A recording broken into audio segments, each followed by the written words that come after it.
श्री राधे कृष्ण भगवान की जय। भक्तमाल के प्रथम श्रोता श्री भगवान जी को प्रणाम, सभी साधु संतों और महापुरुषों को प्रणाम और आप सभी श्रोताओं को प्रणाम।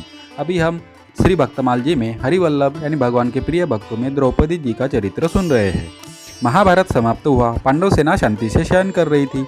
श्री कृष्ण पांचों पांडवों तथा द्रौपदी को लेकर उपलव्य नगर चले गए थे। प्रातः दूत ने समाचार दिया कि रात्रि में शिविर में अग्नि लगाकर अश्वत्थामा ने सबको निर्दयता पूर्वक मार डाला। यह सुनते ही सब रथ में बैठकर शिविर में पहुंचे। अपने मृत पुत्रों को देखकर द्रौपदी ने बड़े करुण स्वर में क्रंदन करते हुए कहा, मेरे पराक्रमी पुत्र यदि युद्ध में लड़ते हुए मारे गए होते तो मैं संतोष कर लेती।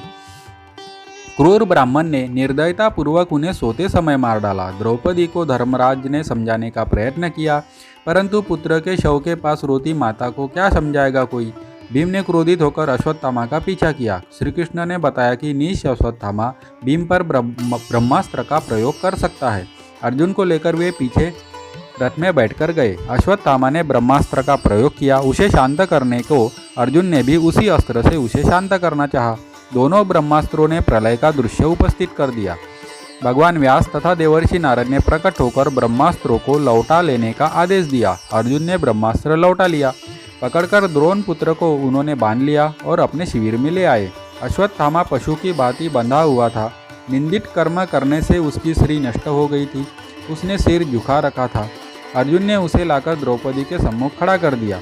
गुरुपुत्र को इस दशा में देखकर द्रौपदी को दया आ गई। उन्होंने कहा, इन्हें जल्दी छोड़ दो। जिनसे संपूर्ण अस्त्र शस्त्रों की आप लोगों ने शिक्षा पाई है वे भगवान द्रोणाचार्य पुत्र रूप में स्वयं उपस्थित है। जैसे पुत्रों के शोक में मुझे दुख हो रहा है, मैं रो रही हूँ, ऐसा ही प्रत्येक स्त्री को होता होगा।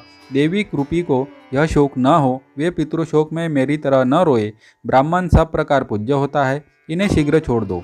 ब्राह्मणों का हमारे द्वारा अनादर नहीं होना चाहिए। भीमसेन अश्वत्थामा के वध के पक्ष में थे।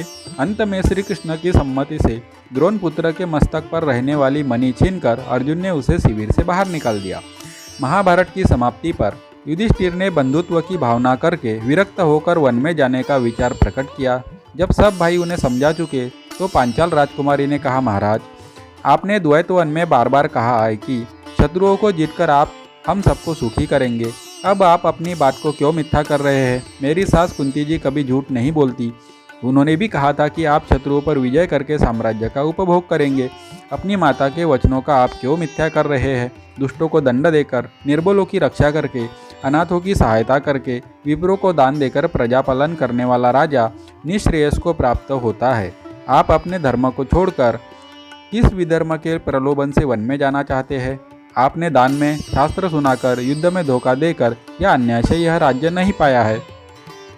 धर्म युद्ध में शत्रुओं का दमन करके आपने इसे प्राप्त किया है। आपने संपूर्ण पृथ्वी पर शासन प्राप्त किया है। अब आप इस दायित्व से क्यों विमुख होते हैं? मैं पुत्रों के मरने पर भी केवल आपकी ओर देखकर ही जीवित हूँ। आपके पराक्रमी भाई भी आपके लिए ही जीवन धारण किए हैं। आपके लिए उदासीनता उचित नहीं। शासन कीजिए, यज्ञ कीजिए और ब्राह्मणों को दान दीजिए।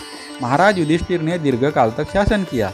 उन्होंने द्रौपदी के साथ 3 अश्वमेध यज्ञ किए। द्वारका से लौटकर अर्जुन ने जब यदुवंश के क्षय का समाचार दिया तो परीक्षित का राज्याभिषेक करके धर्मराज ने अपने राजोचित वस्त्रों का त्याग कर दिया। मौन व्रत लेकर वे निकल पड़े। भाइयों ने भी उन्हीं का अनुकरण किया। द्रौपदी ने भी वल्कल पहना और पतियों के पीछे चल पड़ी। धर्मराज सीधे उत्तर दिशा में चलते गए।